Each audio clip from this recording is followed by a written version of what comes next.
জাতীয় ফোন। সত্যিই কি এই ফোনটি 2024 সালের জাতীয় ফোন হতে পারবে কিনা তাই জানাবো এই ভিডিওতে।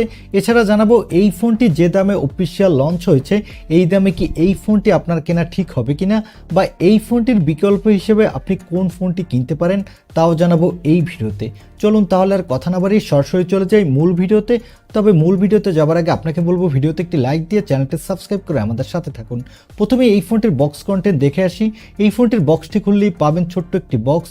সেই বক্সটির ভিতরে পাবেন SIM ejector pin, user guide আর একটি ব্ল্যাক ব্যাক কভার।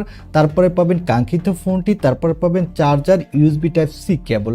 এই হলো ফোনের বক্স কন্টেন্ট। এবারে আসি এই ফোনটির ডিজাইনে। এই ফোনটির ব্যাক প্যানেলটি গ্লাসের এবং এখানে থাকছে ট্রিপল ক্যামেরা সেটআপ। আর এর বডি ফ্রেমটি হলো বক্সি শেপের এবং এই ফোনটির নিচের দিকে পাবেন speaker, microphone, USB type C port আর সিম কার্ড ট্রে। ডান সাইডে পাবেন পাওয়ার বাটন এবং ভলিউম আপ ডাউন বাটন। উপরের দিকে পাবেন 3.5 millimetre headphone jack, speaker, IR blaster আর সেকেন্ডারি মাইক্রোফোন। আর ফ্রন্টে থাকছে একটি মিডল পাঁচশো সেলফি ক্যামেরা। ওভারঅল ফোনটার লুক ও ডিজাইন আমার কাছে বেশ ভালোই লেগেছে। এই ফোনটির থিকনেস হলো 8 মিলিমিটার, ওয়েট হলো 188 গ্রাম। ফোনটা মোটামুটি পাতলা এবং হালকাও বলা যায়। এবারে আসি এই ফোনটির ডিসপ্লেতে। এই ফোনটির ডিসপ্লেটির সাইজ হলো 6.67 ইঞ্চি মাপের একটি full HD plus AMOLED display. সাথে থাকছে 120 হার্টজের রিফ্রেশ রেট। আর এই